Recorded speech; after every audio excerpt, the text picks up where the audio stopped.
यह कहानी है गांव के एक मजदूर की, जिसका नाम है रघुवीर, जिसका एक ही बेटा था, अमन। रघुवीर की उम्र हो रही थी, वह 55 साल का हो चुका था।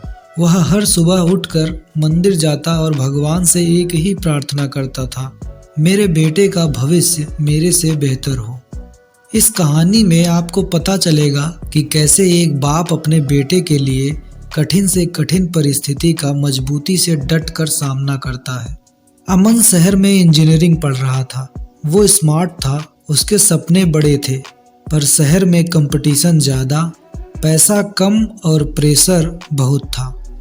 उसने अपने पिताजी को कभी बताया नहीं, लेकिन हॉस्टल की फीस, बुक्स और खाने के लिए वो पार्ट टाइम जॉब करता था।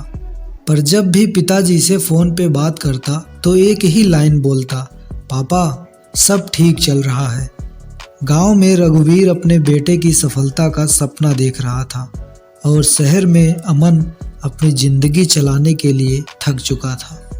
एक दिन उसका दोस्त बोला, तू अपने पापा को सच क्यों नहीं बताता, वो तेरे लिए जान दे देंगे। अमन बस हल्का सा मुस्कुराया और कहा, उनकी उम्र हो चुकी है, मैं उन्हें परेशान नहीं कर सकता। सेमेस्टर परीक्षा के एक दिन पहले अमन की नौकरी चली गई। सैलरी नहीं मिली। अगले महीने हॉस्टल वालों ने भी वार्निंग दे दी। अमन पूरी रात हॉस्टल की छत पर बैठा रहा।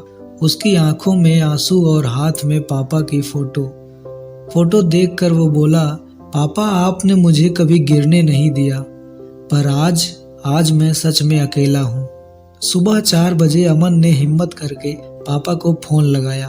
फ़ोन उठाते ही रघुवीर बोला, बेटा सब ठीक है ना, इतनी सुबह फ़ोन किया। अमन फूट फूट कर रोने लगा, पापा फीस नहीं दे पाऊंगा, हॉस्टल से निकाल देंगे, मैं थक गया हूँ। 2 मिनट तक रघुवीर चुप रहा, फिर बोला, बेटा तेरा बाप अभी जिंदा है, तू सिर्फ पढ़ाई कर, पैसे की चिंता मत कर। अमन हैरान हो गया और बोला, पापा आपके पास इतने पैसे कहाँ से आएंगे। रघुवीर ने कहा, बेटा तुझे बड़ा आदमी बनना है, तू मेरी चिंता मत कर। अगले ही हफ्ते अमन को फीस के 45,000 रुपये मिल गए। रघुवीर ने अपना ज़मीन बेच दिया था। पड़ोसी ने पूछा, रघुवीर तुमने अपना सब कुछ बेच दिया, क्यों? रघुवीर बोला, जब बेटा ऊपर उठता है तो बाप नीचे उतरता है, यही जिंदगी है। जब अमन को सच पता चला वो रो पड़ा। उसने अपने हॉस्टल रूम में एक नोट लगाया जिसमें लिखा था, पापा ने सब कुछ दिया, अब मेरी बारी है। इस दिन के बाद उसने जॉब के बिना सिर्फ पढ़ाई पे फोकस किया। अमन हर दिन अपने बाप की कुर्बानी याद करता। थोड़े समय के बाद उसका सिलेक्शन इंडिया के टॉप एमएनसी में हो गया। उसकी आंखों में आंसू आ गए। उसने सबसे पहला फ़ोन पापा को किया और कहा, पिताजी आज आपका बेटा जीत गया। रघुवीर इमोशनल हो गया और कहा, बेटा अब मैं चैन से मर भी सकता हूँ। अमन ने कहा, पापा अब मेरी सांस भी आपकी है। अमन अपने गांव आया। रघुवीर ने उसे गले लगाया और अमन बोला, पापा मेरी पहली सैलरी से सब कुछ वापस ले लूँगा, अब आप साइकिल नहीं गाड़ी से चलेंगे। रघुवीर बोला, गाड़ी का क्या करूँगा बेटा, बस तू मेरे साथ बैठकर एक कप चाय पी लिया कर, वही मेरे लिए सब कुछ है। अमन रोते हुए कहा, मेरी हर सफलता में आपका खून पसीना शामिल है, अगर आप ना होते तो मैं कहीं नहीं पहुंचता। बाप वो होता है जो खुद अंधेरे में चलकर अपने बेटे के लिए रोशनी बनाता है।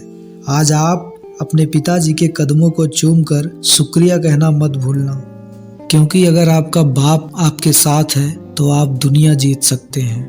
अगर कोई कहानी पसंद आई हो तो एक लाइक जरूर करें और अपने दोस्तों के साथ शेयर जरूर कीजिएगा। और ऐसी ही कहानी सुनने के लिए चैनल को सब्सक्राइब करें ताकि हम आपके लिए आगे भी अच्छी अच्छी कहानियाँ लाते रहें।